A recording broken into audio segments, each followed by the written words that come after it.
저는 조계사 사회국장 석연이라고 합니다. 지금 이렇게 법당에 계신 분들을 뵈니까 자주 뵀던 분들도 계시네요. 한 가지 여쭤보겠습니다. 오늘 일요일날 법회에 참석하신 분들 가운데 예전서부터 쭉 전번 주에 오신 분 있으면 한번 손 들어보세요. 전번 주에 오신 분. 네. 오늘 전번 주 안 오시고 새로 오신 분 들어보세요. 네, 자리에 앉으세요. 손 내리세요. 조계사 법당은 서울 시내에서 가깝게 오실 수 있어서 차량 교통편이 아주 편해가지고 매주 일요일날 법회를 보시는 분들이 자주 바뀐다고 저는 그렇게 생각하고 있습니다. 예전에 저희들이 여기서 설문조사를 해서 통계를 냈을 때 약 49% 분들이 전주에 오지 않고 새로 오신 분들이었어요. 그 다음에 또 좀 당분간 쉬었다가 또 한번 법문을 들으러 오시고 그러다 보니까 쭉 연계되어지는 그런 법회가 아니라 어쨌든 한 번씩 법사 스님에 따라서 법문을 들으러 오신 분들이 많다. 유동인구가 그 법회에 고정적인 신도보다는 유동적인 신도가 많다. 그렇게 생각을 해서 다시 한번 여쭤보았습니다. 그리고 오늘 제가 여러분한테 드릴 그 법문의 내용은 삼보에 관계된 겁니다. 삼보란 부처님의 가르침과 스님을 삼보라고 부르죠. 오늘 여러분에게 나눠드린 법회보에 보면은 그 귀삼보라고 해서 첫 페이지에 나오죠. 네. 그럼 이 법회보에 나온 내용을 같이 한번 보기 전에 지금 앞에 조계사 법당에 부처님이 모셔져 있는데 이 불상이 모셔지게 된 유래를 혹시 아시는 분 계신가요? 불상이 언제부터 만들어졌을까요? 네?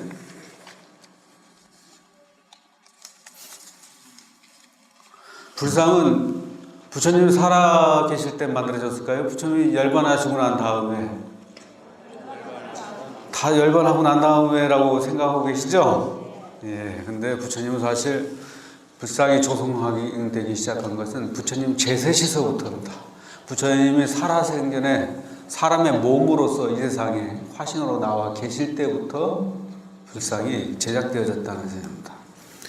부처님 제세시에 코산비라라고 하는 나라가 있었어요.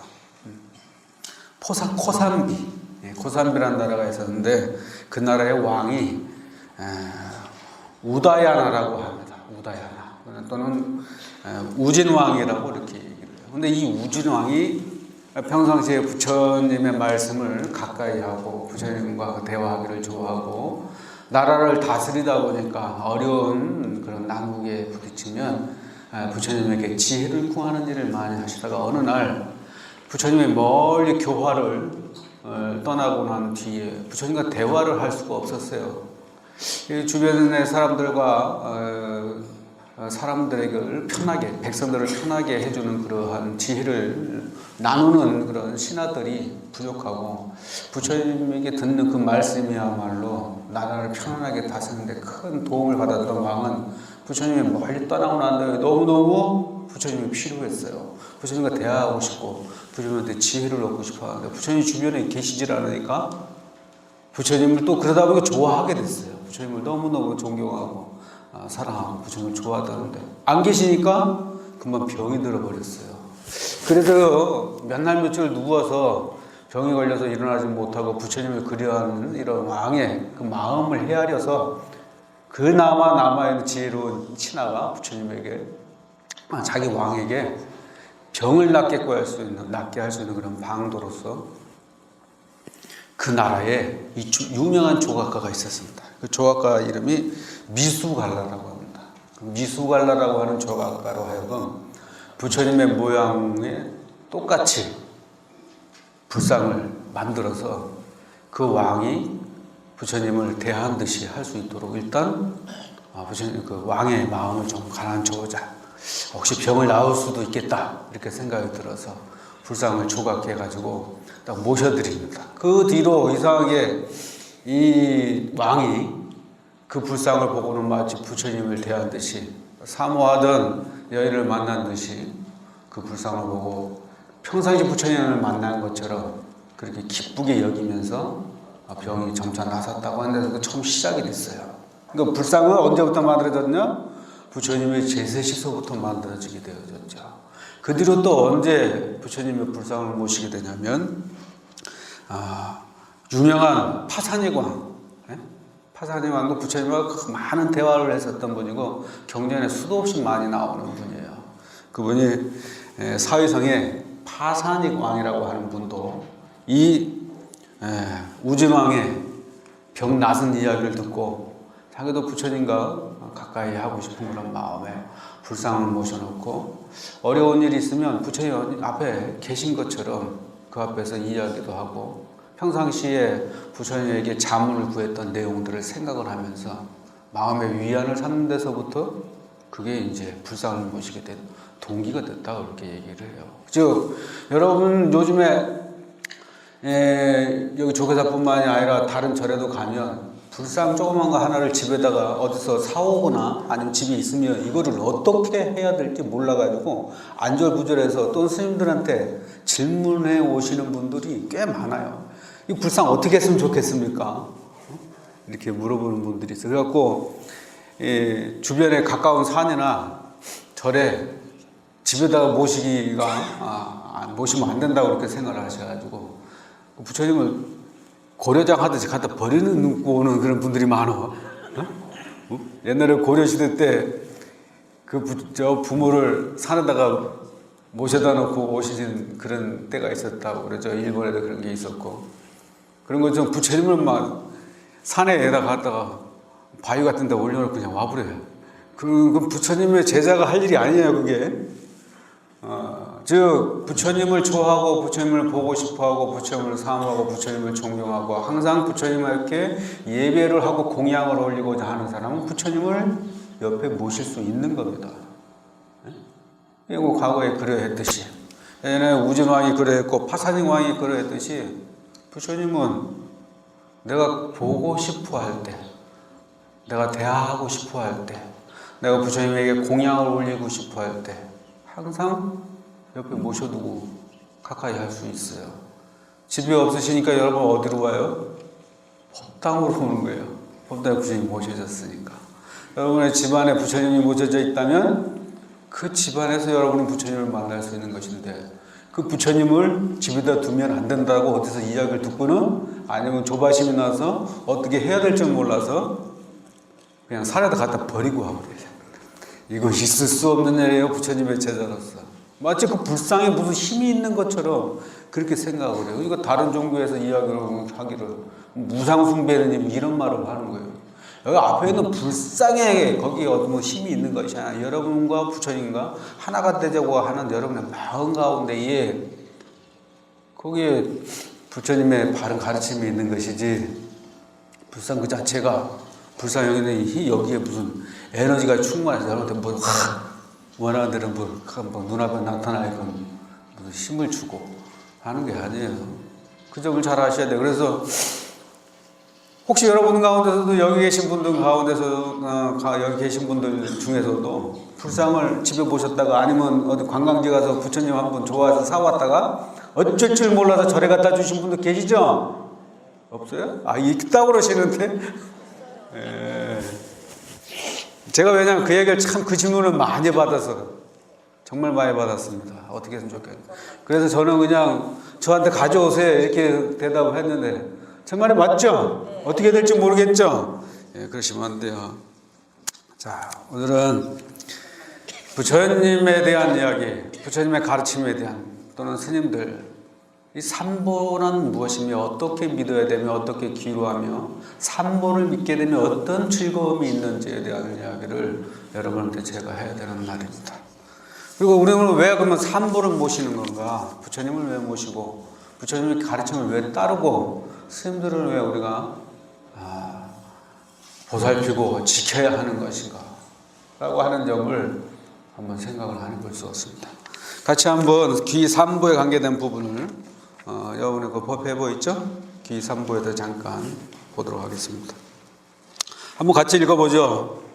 그 앞에 하나, 둘, 셋, 넷, 5번째 줄까지만.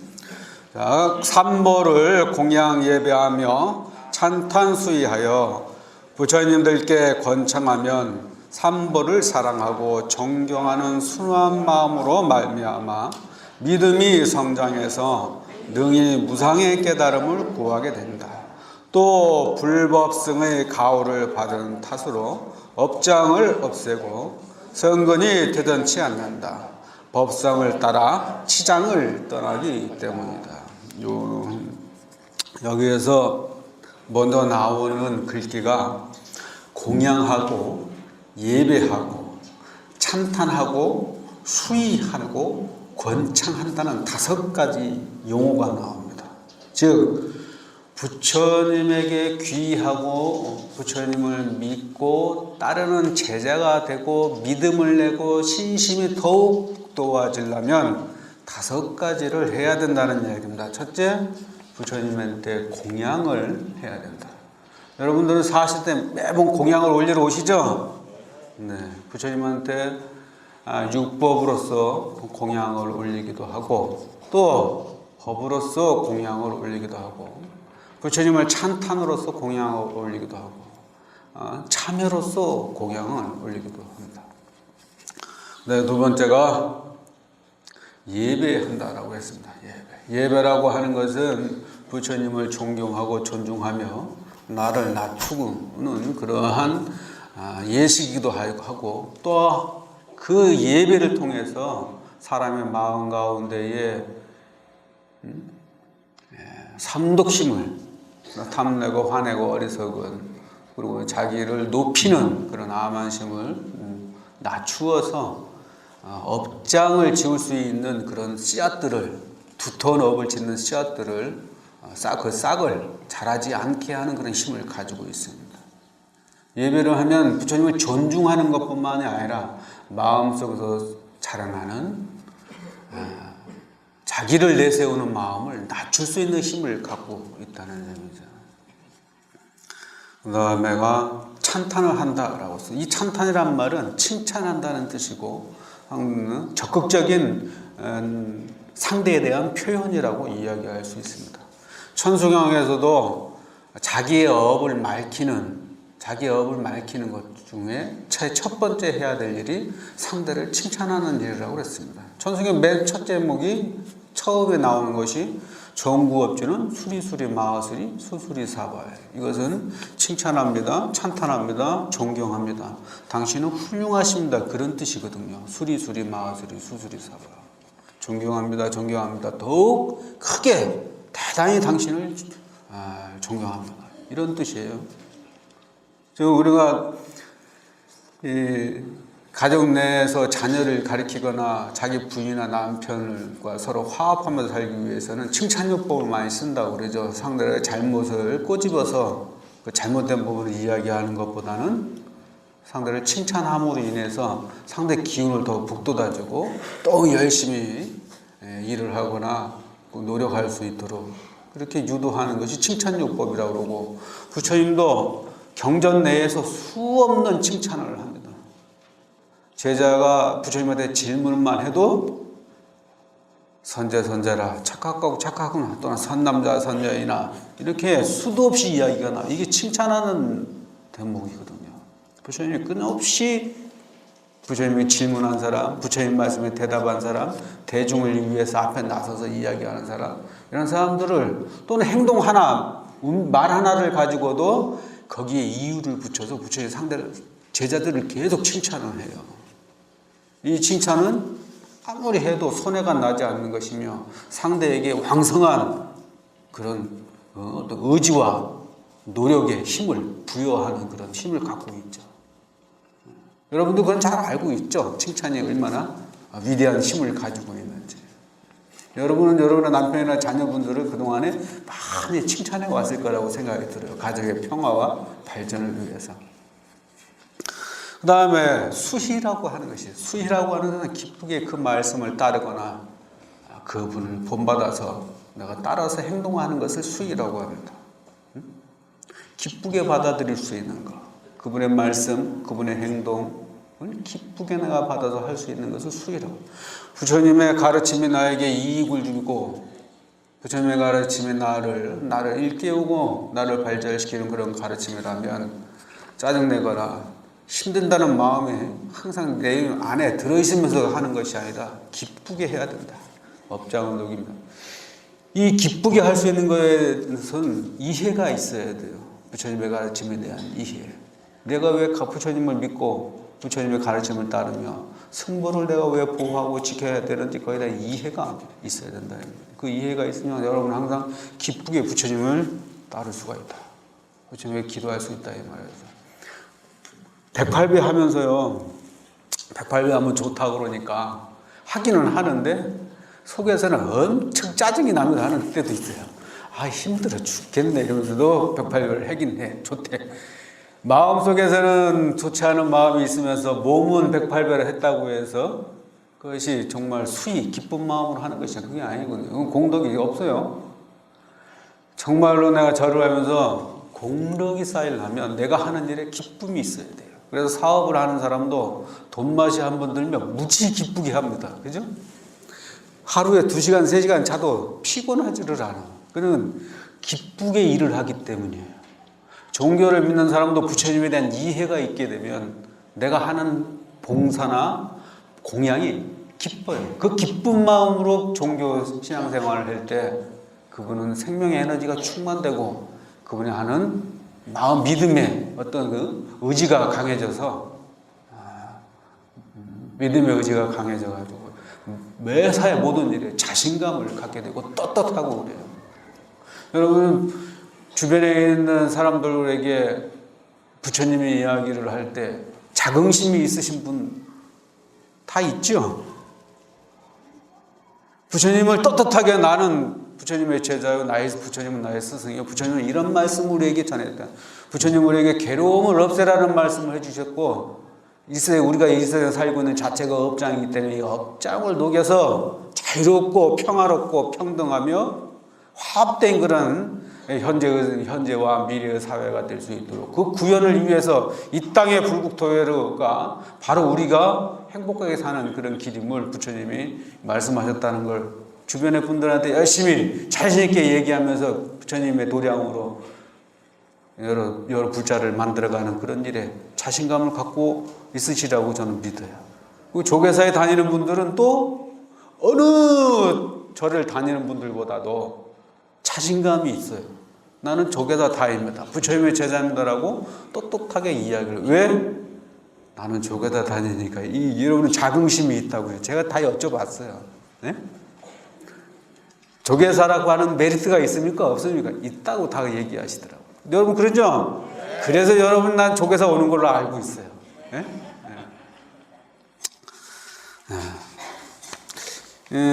여러분 혹시 영화를 좋아하시는 분들도 계시리라고 생각이 들어요. 저도 영화 엄청 좋아해요. 근데 영화관은 별로 안 가는 것 같아요. 영화는 좋아하는데 예전에 나왔던 영화 가운데 무협 영화인데 그 첫 장면이 눈에 들어와서 오랫동안 지금 기억하고 있는 그런 영화가 하나 있습니다. 그게 동사서독이라고 하는 그런 무협 영화였어요. 동사서독.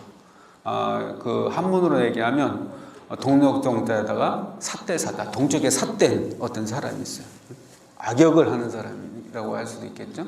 그 다음에 서독, 서쪽에 독 같은 그런 사람이 있어요. 동사라는 사람과 서독이라고 하는 사람이 있는데 그 영화의 제목이 중요한 것이 아니라 영화의 첫 장면에 뭐라고 나오냐. 한문으로 글귀가 8글자가 나와요. 그 내용이 뭐냐면 기미동 그 앞에 글자에 불전에 이르되 이렇게 나와요. 첫 글자에. 제가 그래서 영화를 보면 처음 시작된 대목에서 부처님의 말씀이로구나 이렇게 이해를 했어요. 왜냐하면 거기 불전 유운 이렇게 딱 되어 있더라고요. 부처님의 경전에 말씀이 있으시대 이렇게 나온 거예요. 그 나옴의 글귀가 기미동 그 다음에 풍야 미취 이런 글귀가 있고 그 뒤로는 시인적심 자기제동이다 이렇게 글자가 있었어요. 그 해석을 보면 깃발이 흔들리지 않는 것은 바람이 불지 않기 때문이다. 이걸 또 바꿔서 얘기하면 바람이 불지 않음으로 인해서 깃발이 흔들리지 않았다. 바람이 안 불면 깃발이 흔들리지 않잖아요. 그런데 사람의 마음 가운데는 그 스스로가 움직임이 있구나. 이렇게 된 해석이에요. 그 영화의 주 장르의 흐름이 뭐냐면 강한 질투심으로 인해서 사랑하는 사람을 가질 수가 없고 사랑하는 사람을 떠내보낼 수밖에 없으며 떠나는 사람은 그 기억을 잊기 위해서 당신은 가시면서 나에 대한 기억을 잊어버리세요. 술을 하나 주는데 한 병을 주는데 그 술을 먹으면 과거의 모든 기억들을 잃어버리는 그런 술이에요. 망각의 술이라. 그래서 그 술을 한 잔 먹고 예전에 있었던 괴로웠던 일들을 전부 잊어버리고 새로운 길을 갔는데 그 근처를 떠나지 못하고 서로 인연에 얽혀서 살아가는 사람들의 모습을 그려주는 그런 그림이었어요. 영화 무협 영화인데도 불구하고 박진감이 있거나 이런 건 없어요. 아주 흐름이 느려요. 근데 사람한테 전달해주는 메시지는 뭐냐? 바람이 불지 않으면 깃발이 흔들리지 않는다는 이야기는 번뇌에 휘둘리지 않는 그러한 마음을 이야기하는데 사람은 스스로가 사랑심과 질투심과 미움 그다음에 상대를 너무 아끼는 마음 그리고 이런 것들이 스스로의 마음을 움직여서 가만히 있지를 못하게 만들어요. 움직이게 만들고 가상의 감정을 건드리고 또 자기의 마음을 다치고 결국에는 함께 화합해 살지 못하고 떠남을 가질 수밖에 없고 그러다 보면 아픔이 생기고 그리움이 생기고 끊임없이 내면의 세계에 흔들리는 갈등과 고민이 멈추지 않고 우리에게 남아있는 모습을 보여주고 있는 좋은 글귀다 이 말이죠. 우리가 불보성 삼보를 믿는 이유는 마음속에 괴로움이 없고 마음속에 어리석은 일들을 더 이상 일으키지 않고 평화롭고 안정된 그런 마음으로 행복된 삶을 갖기 위해서다. 근데 부처님이 가르침에는 그것이 너무나 잘 설명되어 있다는 점입니다. 그 중에서도 법성을 따라서 치장을 떠나기 때문이다라고 하는 말이 나옵니다. 법성을 떠나서 치장을 떠난다. 법의 성품을 따라서 어리석은 장애를 떠난다. 지혜로운 마음, 부처님의 법을 믿게 되면 지혜로운 마음을 갖게 되고 무상의 도를 알게 되어져서 괴로움의 씨앗들을 전부 없애고 평화롭고 안정된 마음을 가질 수 있다. 여러분 안온한 마음을 갖고 싶죠? 앉아있어도 편안하고 누워 잘 때도 편안하고 가정에서 부부와 서로 대화하고 밥 먹을 때도 편안하고 밥 먹을 때 평화를 느끼는 집안이 몇 집이나 있을까? 저도 어렸을 때부터 밥 먹을 때 밥상이 최고 지겨웠어요. 꼭 밥 먹을 때 야단을 쳐요. 밥상 앞이 편안하지가 평화가 없어. 불안해 그 앞에만 가면. 예? 하루 세 끼 먹고 살자고 일하고 사는데 밥상 앞에만 가면 두려워. 여러분들도 공감할 것이라고 생각이 들어요. 어렸을 때부터 나중에 결혼하고 시집가고 장가가서 성장해도 또 나이가 먹어서 자녀를 낳고 같이 한 밥상에서 밥을 먹는데도 마음이 평화라고 안온한 때가 그리 많지 않았다고 하는 기억이 많이 있을 거라고 생각이 들어요. 그것은 부처님의 가르침을 몰랐기 때문이다. 부처님은 그걸 이루라고 하신 말씀이에요. 그 첫 번째 그 밥상 앞에서 편안하려면 일단 돈이 좀 넉넉하게 있어야 돼. 그죠? 우리 그때밖에 항상 괴롭거든. 네? 부처님이 6년 동안 고행을 하고 연인 생사윤회를 끊을 수 있는 연기법을 깨닫고 난 뒤에 제자들을 만나가지고 세상은 끊임없이 변하는 거래. 세상은 사람 속에 나라고 하는 것이 없는 거래. 이런 말씀을 먼저 하지 않고 뭐부터 말씀하셨냐? 괴로워하지 말아라, 여러분들. 괴로워하는 이유가 있는데 그 괴로워하는 원인만 없다면 여러분 다 편안하고 행복하게 살 수 있다. 괴로워하지 말아라. 첫 번째 하셨던 말씀이었어요. 괴로워하지 않으려면 우리가 중생세간에서 괴로워하지 않으면 뭐가 있어야 돼요? 뭐니 해도 뭐 돈이 있어야 돼. 그 다음에 뭐가 있어야 돼요? 집이 있어야 돼요. 요즘은 자녀를 두신 분들은 자녀가 결혼할 때 해주고 싶은 게 뭐예요? 일단 세간살이하고 집이잖아요. 근데 그게 없으면 참 부담감이 많이 가죠. 그래서 의식주를 해결하는 것은 이 세상에 태어난 모든 사람들은 당면과제라. 부처님의 제자는 요즘 저 어려운 경제에 의식주의 때문에 밥상 앞에서 불편한 일이 생기지 않아야 돼요. 그것은 부처님의 제자가 첫 번째 해야 될 일이에요. 그럼 그렇게 되려면 어떻게 해야 돼? 눈을 바로 떠야 돼요. 와, 저기 명예가 있구나. 저기 돈이 있구나. 아, 저기 집이 있구나. 눈을 바로 떠야 된다. 그래서 눈도 그냥 고깃덩이 눈만 갖고 있으면 안 돼요. 지혜로운 눈을 가져야 되고 하늘 눈을 가져야 되며 법의 눈을 가져야 되며 부처님의 눈을 가져야 된대. 눈도 5가지 눈이 있다고 부처님 말씀하셨잖아요. 그저 눈앞에 있는 먹을거리만 보면 그건 고깃덩이 눈이라고 그래요. 이 먹을거리가 어디서 왔는지를 아는 눈을 가지면 지혜로운 눈이라고 그래요. 이 먹을거리가 어떤 관계에 의해서 생겼는지를 알아서 생산적인 생각을 하게 되면 그것도 법의 눈이라고 얘기를 할 수 있어요. 그리고 멀리 눈앞에 당장 보이지 않지만 저기 동쪽으로 1000m를 가면 먹을 게 있구나. 이거 아무 천안이라고 그래요. 예? 먹을 게 있든 없든 상관없이 항상 배부를 수 있는 마음을 가질 수 있는 것. 아니면 마음만 먹으면 모든 것이 이루어지는 걸 불안이라고 그러게. 법의 눈은 부처님의 눈이라고 얘기할 수 있어요. 그러니 눈을 부처님이 그래서 여러분에게 행복해지려고 하는 첫 번째 조건으로 제시했던 것이 정견이었어요. 바른 견해를 갖자. 바른 눈을 뜨자. 바로 보자. 근데 우리 바로 보지 못한 일이 너무 많아요. 그러다 보니까 치장에 걸린다. 치장. 어리석을 치자. 장애장자. 어리석은 장애에 걸린다. 삼부에 귀하면 이 치장을 떠날 수 있다라고 얘기했어요. 부처님과 부처님의 가르침과 스님들에게 의지해서 믿고 따른다면 여러분은 어리석음으로부터 벗어날 수 있다. 부처님은 무상의 태도, 무상의 지혜를 얻으신 분이기 때문에 여러분에게 퀴즈, 여기서 퀴즈 한마디. 이 하늘, 이 우주 얼마나 클까요? 막연합니까? 이 우주가 얼마나 클까요? 네, 아주 간단한 힌트가 있어요. 풍선이 얼마나 클까요? 풍선. 바람 부는 것만큼 풍선이 커지죠? 이 우주도 물질이 차 있는 데까지를 우주라고 그렇게 얘기합니다.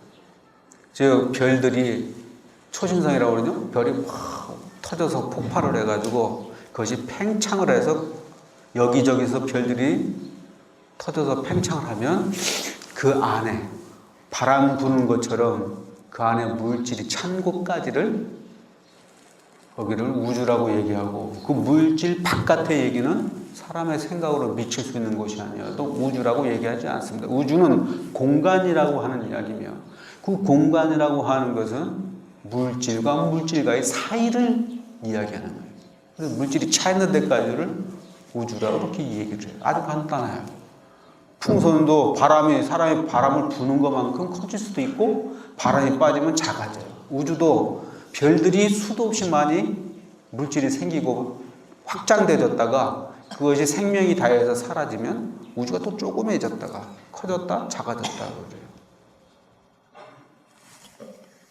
그러면 그 우주라고 하는 그 공간이라고 하는 것이 창출되고 만들어지게 되면 그 공간은 우리에게 무한한 가능성을 제공합니다. 즉, 그 공간에 있음으로 인해서 네모난 집도 지을 수 있으며 하늘로 치솟은 집도 지을 수 있으며 넓은 집도 지을 수 있으며 노란 집도 지을 수 있으며 파란 집도 지을 수 있으며 검정색 집도 있고 흰색 집도 지을 수 있어요.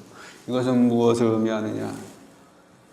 부처님의 마음은 이 우주의 공간처럼 그 한계를 지울 수가 없어서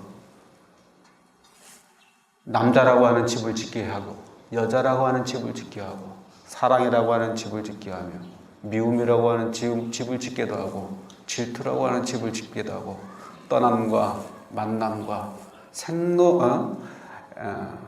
희노애락의 집들을 우리에게 지키끔 만든다. 즐거워하는지 노여워하는지 사랑하는지 여러 수많은 마음의 감정들의 집들을 마음대로 질 수 있게끔 만들어요. 그러면 거기에 만들어졌던 집들을 어떤 건 좋다, 어떤 건 나쁘다, 어떤 건 있어야 된다, 어떤 건 없어야 된다고 이야기 않습니다. 허공은 있는 것 그대로를 다 받아주는 것처럼 부처님은 여러분이 어떠한 모습으로 변화를 한다 하더라도 그대로 다 받아줍니다. 그래서 부처님은 여러분에게 죄에 대해서 묻지 않습니다. 다른 종교에서는 죄를 지면 그 죄악에 대해서 신에게 잘못했다 이렇게 이야기를 하지만 부처님은 부처님에게 잘못했다 이렇게 얘기하지 않습니다. 여러분 스스로의 업일 뿐이라고 얘기해요. 그 업장을 스스로 녹여내며 여러분이 그 부처님의 본성으로 돌아가야 된다고 이야기를 하지, 여러분 지은 만큼 새로 원점으로 돌려야 된다고 얘기하지 부처님의 죄를 졌다 이렇게 얘기하지 않습니다. 그래서 부처님은 여러분에게 책임을 묻지 않아요. 다만 그 업장으로부터 부처님의 세계로 다시 돌아가는 길을 안내를 해줄 뿐이다.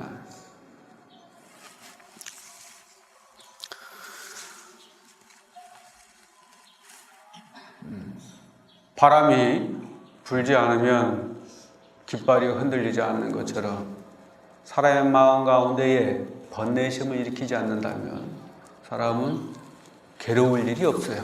그런데 스스로 마음속에 바람을 일으키고 온갖 집을 짓게 돼서 그 바람을 잠재울 수 있는 방법은 괴로워하지 않는 방법을 갖는 것이며, 괴로워하지 않는 방법에는 바른 견해를 갖춰야 되고, 바른 견해를 갖추다 보면 그 이치를 알아서 집착을 떠날 수 있으며, 그 집착을 떠났을 때 나에 대한 생각을 하지 않고 타에 대한 생각을 하지 않게 된다.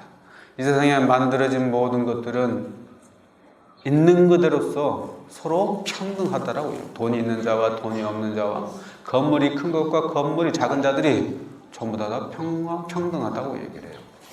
여러분 나뭇잎을 보면 한쪽은 들어가 있고 한쪽은 패여 있어서 서로 뭉쳐 있어요. 이것은 같이 공존하기 위해서 있을 수밖에 없는 거예요. 집의 구조를 본다 할지라도 지붕이 있는가 하면 바닥이 있어요. 그리고 그 지붕과 바닥을 받치는 기둥이 있어요. 모두 다 바닥도 지붕이 되고 기둥도 지붕이 될 수는 없어요. 그 공간 내에서의 각자의 역할이 있음에도 불구하고 그 각자의 역할을 상실하고 망각한 채 항상 하늘만을 바라보고 살 수는 없기 때문이죠. 그래서 법의 이치를 잘 여러분이 파악하고 이해하려면 바른 눈을 떠야 된다. 있는 그대로를 볼 줄 아는 마음을 가져야 된다. 그래야 여러분은 평화로움을 얻을 수 있으리라고 생각이 들며, 스스로 마음에 바람을 일으켜서 업장에 업을 지지 않게 된다고 얘기할 수 있습니다. 그러면 삼부에게 귀하는 이익이 어떤 것이느냐? 부처님에게 귀했을 때 그 이익은 성근을 심어서 퇴전치 않게 된다. 성근, 부처님을 믿고 따르게 되면 선근이 한번 자라나게 되면 그 선근이 줄어들질 않아요. 부처님을 삼보를 제대로 의지함으로 인해서 우리가 선근을 잊지 않는다는 만큼 얼마나 중요한 것이 있는지 몰라요. 정말 중요합니다. 여러분 어렸을 때부터 지금까지 살아오면서 마음 가운데 스스로를 사랑하고 정말 이것은 좋았었던 일이었는데 라고 생각하는 것들은 대부분 아름다운 청년 시절 또는 청소년 시기에 가졌던 순수한 마음들일 거예요. 그건 놓치기 싫어요. 그리고 옛날로 돌아갔으면 얼마나 좋을까 하는 그런 생각을 가질 때가 한두 번이 아닐 거라고 생각이 들어요. 그런 여러분 마음속에 성근이 있기 때문에 나이가 더 먹는 게 불편하고 더 이상 세상에 대해서 많이 아는 것이 싫을 때가 있어요. 이제 그만 좀 알았으면 좋겠다. 이제 그만 좀 부딪혔으면 좋겠다. 부딪혔으면 좋겠다. 이런 생각을 할 때가 있습니다. 그래서 여러분 마음 가운데 더 이상 마음에 부담이 가는 그런 업을 지키기가 싫어서 그래요. 이제는 사람과 관계하기가 싫어. 더 이상 업을 지키기 싫어. 너무 많이 했어. 그동안에 업을 많이 졌어. 이제는 인생을 좀 정리하고 회양하고 싶어. 편안한 마음으로. 그래서 여러분의 마음속에 성근이 남아있기 때문인데, 성근이, 부처님을 만나서 성근이 많은 사람일수록 더러운 것을 적게 보게 됩니다. 그 더러운, 좀 무서운 사건들, 좋지 않은 사건들을 많이 덜 보게 돼요. 그 초가심 자경문에 보면 자주 나르는 새는 그물에 걸리고 자주 다니는 짐승은 함정에 빠진다고 그랬어요. 많이 보고 많이 경험하고 많이 다니다 보면 그만큼 사람이 추악해질 가능성이 아주 높기 때문이죠. 좋지 않은 것들 자꾸 보다 보니까 그것을 당연시하게 인정하게 되는 마음이 생기게 돼요. 아니면 자기의 생활 패턴이 일정하고 계정의 사막을 잘 지키면서 사는 사람은 끔찍한 현상도 적게 보게 되고 그걸 경험을 적게 하게 됩니다. 저도 이제 스님 생활하면서 지금 스님 생활을 느낀 건데, 공부를 하고 다닐 때는 길가에 죽어있는 짐승도 별로 보지 않았어요. 근데 어느 날서부터인가 도시에 살면서 차를 타고 다니고 자주 밖을 다니다 보니까 끔찍한 현상을 많이 보게 되더라고요. 제가 예전에 운전을 처음 배울 때 제가 잘 아는 스님이 율사였어요. 율사, 계율을 잘 지키는 스님. 근데 이분이 어느 날 운전을 하시더라고요. 그래서 운전을 하시는가 보고 저는 이제 방을 하나 얻어서 시골에 절에서 방을 하나 얻어가지고 공부를 할 때인데, 그때 뭐 이제 바깥 경험이 없었으니까 제가 그때 나이가 31살, 2살 때쯤이었을 거예요. 그때가 이제 바깥 구경을 별로 못 해봤어요. 사회생활을 안 했으니까. 저도 사회생활을 못 해봤거든요. 절에서 살다가 산속에서 이제 계속 공부를 하고 있는데, 그 율사 스님께서 어느 날 차를 운전을 하고 다니시던데, 그 절에서 낮에, 그 절에 보면 물바지라고 이렇게 맨홀같이 쬐끄맣게 파는 게 있어요. 거기 두꺼비 2마리가 그 안에 빠져갖고 못 나오길래 그걸 건져줬다고. 아유, 여기 있으면 힘들겠지. 좀 편안한 데로 가라고 건져줬대. 그날 저녁 때 그분이 운전을 하고 들어오시는데 장신도 못 보셨겠지. 그 두꺼비가 깔려서 죽어서 차 바퀴에. 그래서 제가 그때 당시 때에 운전을 배우다가 면허증을 따러 다니다가 그냥 포기를 했어요. 그 당시 때에 운전면허증 따는 걸 포기했다고. 그분이 무슨 일부러 그런 것도 아닐 것이고, 근데 열심히 사시는 분이고 계율을 철저히 지키는 그런 분이었음에도 불구하고 자주 돌아다니니까 살생을 피할 수가 없고 처참한 중생의 모습을 만들어내는 것을 피할 수 없는 현상을 보게 됐다는 거예요. 성근이 있게 되려 성근이 있는 사람이 성근에 죽지 않으려면 부처님을 믿고 세상 사람들이 하는 일을 너무 따라서 하지 않는 것도 여러분의 마음 가운데 성근을 더욱더 잘하게 하고 성근이 줄어들지 않게 하는 일이라고 얘기할 수 있어요. 너무 많이 보고 궁금한 것들이 많으면 세상 일에 대해서 너무 궁금한 것이 많고 세상의 허영으로 너무 빠져들게 되고 너무 명예를 쫓고 너무 돈을 많이 쫓아다 보면 더러운 모습을 많이 보게 되거든요. 그래서 그 뒤로 운전면허증을 안 따고 제 생각으로는 한 7, 8년 그냥 지났어요. 그러다가 나중에 필요해서 다시 운전면허증을 따로 다니긴 했지만 어쨌든 그때의 경험이 지금도 머릿속에 아주 생생하게 남아있어요. 부처님을 믿고 따르게 되면 성근이 물러나지 않게 된다. 여러분은 절에 다니면서 부처님과 부처님의 가르침과 스님을 믿으면서 내 마음속에 성근이 사라져가는 것을 안타까워 하셔야 돼요. 순수했던 마음이, 부처님을 믿는 순수한 마음이 사라져가는 거. 부처님을 믿으면서 꾀를 내는 거, 부처님을 믿으면서 타협하려고 하는 것, 이것이 마음속에 선거를 점점 줄이게 하는 것이므로 부처님을 믿을 때는 타협을 하시면 안 돼요. 네? 오늘은 부처님이 법회가 있는 날이고 자기가 기도를 하는 날이다. 그런데 꾀를 낼 때가 있어. 마음속에 스스로 타협을 하는 그런 때가 있어요. 그러면 그건 부처님을 제대로 믿는 게 아니에요. 네? 부처님을 제대로 믿으시려면, 부처님의 가르침과 스님에게 제대로 의지해서 귀의하려면 타협하거나 꾀를 내서는 안 돼요.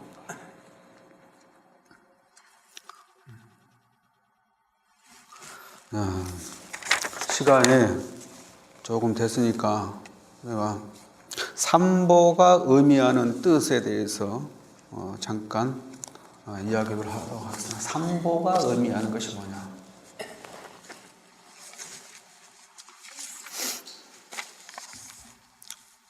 열 가지인데요. 10가지만 이야기하도록 하겠습니다. 그들은 삼보가 가지는 의미라든가 늘 불법성 삼보녀를 염함으로 인해서 공덕이 어떤 것이 생기는가, 그 다음에 사람들의 바람에는 3가지가 있는데 그 3가지를 얻기 위해서는 삼보를 믿음으로 인해서 어떤 공덕이 생기는지를 말씀을 드려야 되는데 거기까지는 좀 어려울 것 같아요. 일단 먼저 요거부터 해볼까요? 사람들이 바라는 것 3가지. 일단 사람들이 바라는 것은 가장 가까이는 건강을 최고 많이 바라죠. 예?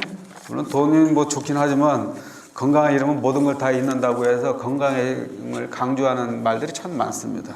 그래서 사람은 건강, 그 다음에 안온함, 편안함, 그 다음에 장수, 이 3가지가 사람들이 바라는 것 중에 하나라고, 3가지라고 이렇게 얘기합니다. 건강, 그다음에 안온함, 그 다음에 장수.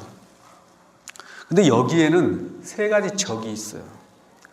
늙음은, 늙는 것, 늙어가는 것은 건강에 적이 된다. 늙는 건 건강에 적이 된다. 늙으면 아무리 건강하려고 해도 건강해질 수가 없습니다. 늙어지면. 네? 몸의 이년 조직들이 점점 약해져서 건강을 유지할 수가 없어요. 그 다음에 질병, 몸에 병이 있으면 안온함을 가질 수 없다고 합니다. 편안함을 가질 수 없다고 해요. 몸이 은근히 막 조바심이 나고 몸 안에 병이 있으면 몸을 안절부절 하지를 못할 때가 있습니다. 그리고 편안함을 얻을 수가 없어요. 그 다음에 죽음이라고 하는 것은 우리가 오랫동안 장수하고 싶은 그런 꿈을 갖게 하지 못합니다. 그래서 죽음이 오래 살고자 하는 마음의 적이라고 얘기를 합니다. 이런 피치 못할 괴로움을 구하는 방법에도 3가지가 있다라고 했습니다. 그것은 부처님에게 귀하고 부처님의 가르침에 의지하며 또 승부에게 의지하는 일이다. 돌아가 의지하는 일이다 라고 이렇게 얘기했습니다. 그러면 이 3가지에 의지하면서 어떻게 의지해 갈 것이냐? 부처님에게 귀의하면 좋은 이익이 있으니까 밤낮으로 부처님을 염하는 마음을 떠나서는 안 된다. 반주산매경이라는 곳이 있어요. 그 경전이 있어요. 반주산매경. 거기에 뭐가 나오냐면 여러분이 원하는 바가 있을 때 지극하게 7일 동안 밤낮으로 부처님을 염하고 부처님을 그리워하며 부처님의 명호를 부르면 현실 속에서 부처님의 있음을 증명하지 못한다면 꿈에서라도 내가 너희들을 위해서 내가 있음을 증명하리라 라고 하는 그런 글이 반주산매경에 나옵니다. 즉 7일 동안 밤낮으로 기도를 한다는 것은 평상시 삶 속에서 부처님과 부처님의 가르침과 스님에 대한 염하는 마음을, 생각하는 마음을 떠나지 말라. 그것이 여러분의 기둥이요 안식처가 되어지며 여러분의 흔들린 마음을 붙잡아주고 부처님에게 다시 돌아가게 해서 성근을 떠나지 않고 더욱成장시키게 해서 결국에는 무상의 대도에 가까워질 수 있는 그런 신심을 내게 하고 더욱成장해서 결국에는 온전한 부처님의 제자, 온전한 부처님이 될 수가 있기 때문입니다. 삼보가 의미하는 뜻 10가지를 말씀드리겠습니다. 첫째, 삼보라고 하는 것은 경고함에 있다라고 얘기했습니다. 경고합니다. 그것은 이 많이 보주는 견고하고 딱딱해서 단단해서 그 어떤 것도 누구도 깰 수 없는 것처럼 불법성 삼보는 어떤 외도에도 깨지지 않는다. 그리고 또 이것이 깨지지 않도록 지켜야 하는 것이 불자의 의무이기도 합니다. 부처님 법이 오래오래 갈 수 있도록 미래세에 전달되어 줄 수 있도록 하는 것은 여러분의 의무자 역할이에요. 인도에서 하루아침에 불교가 사라지고 지금은 불자가 0.7%밖에 되지 않는다는 인도의 불교가 이렇게 급격하게 사라졌다는 이유. 불교가 그곳에 생겼으면서도 불자가 적은 이유가 무엇일까? 그것은 부처님을 믿고 따르는 제자들이 그 성단을 지키지 못했기 때문에 성단이 하루아침에 힌두교도들에 의해서 또는 이슬람교도에 의해서 500명씩 1000명씩 하루아침에 죽임을 당하는 그런 일들이 비일비재하게 이루어짐으로 인해서 하루아침에 생긴 일이에요. 그 오랜 시간 동안에 멸망한 게 아니라 순간에 불교가 쇠약해졌다는 점입니다. 스님들이 사라짐으로 인해서. 그래서 여러분들은 요즘에 출가하는 사람도 적고 또 순수한 뜻으로 출가하는 사람이 적고 부처님 법을 알아서 신도들님들에게 제대로 뜻을 전달하는 부처님의 뜻을 전달하는 그런 분들이 주변에 많이 계시겠지만 예전보다는 적어졌어요. 그렇기 때문에 더더욱이 불자는 그 성단을 지키고자 하는 노력을 하셔야 됩니다. 다른 사람이 비난을 한다 할지라도 우리 불자는 절대 비난을 해서는 안 돼요. 네? 성단이 절집에서 최고 큰 죄부 중에 하나가 과부 중에 하나가 뭐냐면 화합을 깨는 일입니다. 화합을 깨는 일. 승려가 승려를 비방하거나 또는 신도가 스님을 비방하는 일은 성단을 깨는 일이에요. 그래서 절대 비방을 해서는 안 됩니다. 오히려 이해를 하고 그런 일이 되지 않도록 여러분이 여기서 도와주며 또 여러분이 보살펴 줘야 됩니다. 그 다음에 두 번째는 무고합니다. 깨끗합니다. 더러움이 없습니다. 라고 얘기했습니다.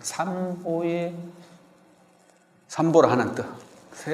두 번째는 무고합니다. 세상에 모든 보배가 깨끗하고 빛나고 더러움이 섞이지 않는 것처럼 삼보는 여러분이 그렇게 지켜나가야 되며 또 삼보는 그렇게 남아야 합니다. 전 세계적으로 종교 지도자, 내는 교육 지도자, 정치 지도자 또는 사회의 그 경제 지도자 지도자들 집단이 1년에 한 번이라도 스스로 자기의 더러워짐을 세상에 물들임을 정화하기 위한 수행의 길을 떠나거나 또는 무슨 워크숍이나 이런 것 좀 더 자기를 정화하고자 하는 그런 노력을 하는 나라는 전 세계적으로 한국의 스님들이 가장 그 노력의 프로테지가 높습니다. 지금 한국의 젊은 스님, 남자 스님들이 대한민국에 몇 분 정도 되시는 것 같아요? 5,000명? 10,000명? 10,000명 정도요? 네. 10,000명이 좀 못 됩니다. 저 조계종 총무원 그 안에 들어가면 그 스님들 숫자가 나와요. 네? 프로수로. 30대, 40대, 50대에서 프로수가 나오는데 스님들은, 비구 스님들이 한 8,000명 정도, 8,000에서 8,500명 정도 이렇게 나와요. 그 중에서 이제 요번에 도안과 끝났죠? 도안과 하안과 때 들어가서 공부하는 스님들이 2,500명 정도 돼요.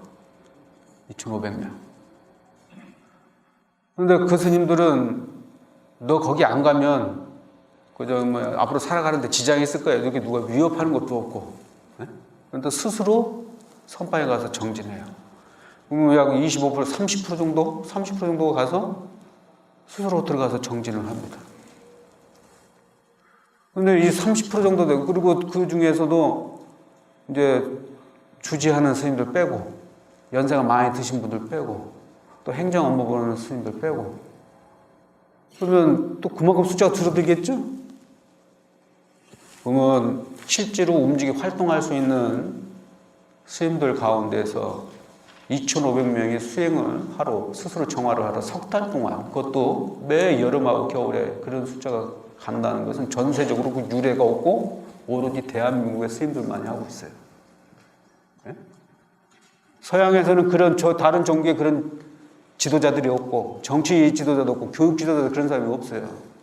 한국의 스님들만이 30%가 넘는 숫자가 스스로 부처가 되겠다고 마음의 업장을 녹이고 행위의 업장을 녹여서 생사를 해탈하고자 목숨 걸고 가는 사람은 누가 권유하지도 않고 강제성도 없는데 스스로 선택해서 가서 그렇게 명상의 시간을 갖는 그런 나라는 한국뿐이에요. 여러분은 불자로서 자부심을 가져야 돼요. 네? 여러분 불자로 자부심 가져야 돼요. 어느 나라도 그런 나라가 없기 때문에요. 그것은 부처님의 교단이 무구함을 유지하기 위한 것이다. 더럽고 네? 거기에 섞이지 않는 거예요. 그래서 보배와 같다라고 얘기합니다. 보배와 같다. 그 다음에 셋째가 즐거움을 준다. 불법성 삼보는 세간과 출세간에 즐거움을 줄 수 있다. 여러분 부처님의 가르침을 제대로 배워서 눈을 뜨게 되면 출세간의 즐거움이 무엇인지 넓은 안목의 눈을 가지고 세상을 바라보는 즐거움이 무엇인지를 알게 됩니다. 그다음 네 번째가 만나기 어렵다. 아주 즐겁고 아주 상스러운 그런 보배는 또는 그런 일들을 만나기가 어려운 것처럼 부처님 법도 만나기가 쉽지는 않습니다. 이렇게 부처님 법을 만나서 여러분들은 전생들보다 더 큰 복이 있기 때문입니다.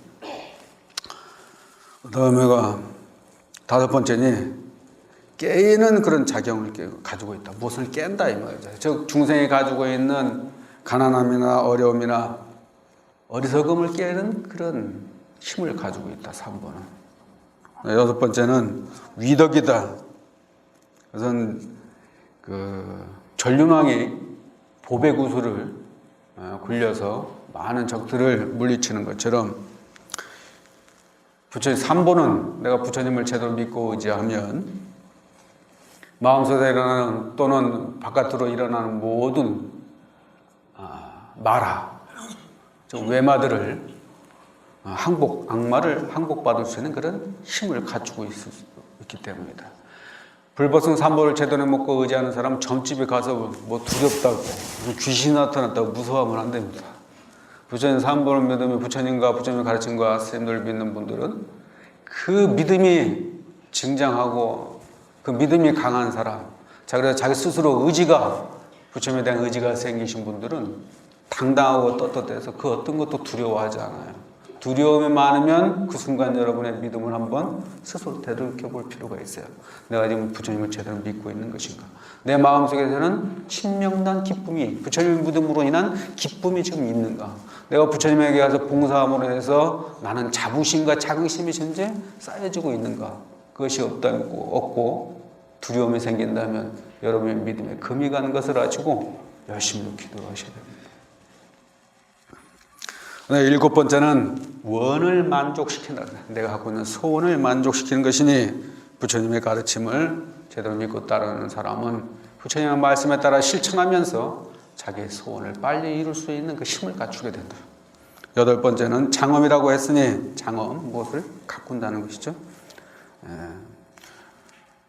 보배가 내 주변에 많이 장엄되어 있으면 내가 더 화려하고 기쁘고 즐거운 것처럼 부처님의 삼보의가 나를 장엄하고 있음으로 인해서 내 마음속에 가득 차 있음으로 해서 그 어떠한 장엄보다도 즐겁고 뛰어난 장엄이 되기 때문에 마음에 하얀지 노란지 붉은지 이거 필요 없어요. 부처님의 집만 있으면 그 어떤 것도 부러워하지 않는 마음을 갖게 된다. 그래서 장엄이라고 했다. 부처님과 부처님의 가르침과 성보를 마음속에 장엄을 했을 때 그 어떤 것도 따를 수 없다. 그래서 장엄이라 했으며 아홉 번째가 가장 뛰어나다. 부처님의 가르침은 삼보는 그 어떤 것보다도 비교할 수 없는 가장 뛰어남이 있다라고 이렇게 얘기합니다. 그 다음에 열 번째가 불변함이다. 변함이 없다. 불변함. 순금이 불에 넣어도 그 금의 성분이 바뀌지 않는 것처럼 삼보의 그 순수함과 무구함과 무구함은 변하지 않는다. 삼보가 갖추고 있는 공덕과 위덕은 변화하는 것이 아니다. 여러분이 그 은혜를, 삼보의 은혜를 입지 못했다면, 삼보의 옹호를 제대로 받지 못했다면 여러분의 믿음의 부족함을 먼저 알아야지. 삼보는 항상 여러분이 기도하는 것만큼 여러분에게 그 반응하여 준다는 점을 깊이 아시고, 크고 작은 것을 재지 않습니다. 3번은 부처님은 여러분이 크면 큰 대로, 작으면 작은 대로 그대로 받아줄 뿐이지, 큰 집이 허공에 큰 집이 지어지든 작은 집이 지어지든 부처님은 거기에 관여하지 않습니다. 그대로 받아들일 뿐이에요. 여러분이 어떤 집을 짓느냐는 것은 여러분의 기도와 여러분의 생각과 여러분의 믿음이 결정짓는 것이지 부처님이 정해주는 것이 아니라는 것이죠. 이 자리에 오셔서 부처님을 믿고 따르던 제자들이 왜 부처님은 나한테 내가 원하는 바를 이루어지지 않았을까? 나는 왜 불교를 믿으면서 감흥이 없는 것일까? 라고 생각하는 것은 여러분 스스로의 행위와 행동의 차이일 뿐이지 부처님은 그를 조종하지 않습니다. 여러분이 노력해서 얻어야 될 것들이에요. 오늘은 제가 부처님과 부처님의 가르침과 스님에 대한 이야기를 여러분에게 해주는 그런 시간인데, 그 믿음을 통한 그 공덕에 대해서는 다 말씀드리지 못해서도 부처님에 대한 부분은 여러분들 말씀드렸다고 생각이 듭니다. 특히나 동사서독이라는 영화에서 나왔었던 바람이 불지 않음으로 인해서 깃발이 흔들리지 않는 것처럼 사람의 마음이 흔들리지 않음으로 인해서 평화를 얻을 수가 있는데, 여러분의 마음의 평화를 얻기 위한 굳건한 그런 믿음이 여러분의 마음을 흔들리지 않고 동요되지 않게 하며 유혹에 빠지지 않고 스스로를 지킬 수 있는 그런 강력한 의지처가 된다는 점을 아시고 부처님의 곁 항상 생각하시면서 부처님을 여러분의 마음의 터전이자 기둥으로 삼기를 바랍니다. 이상입니다.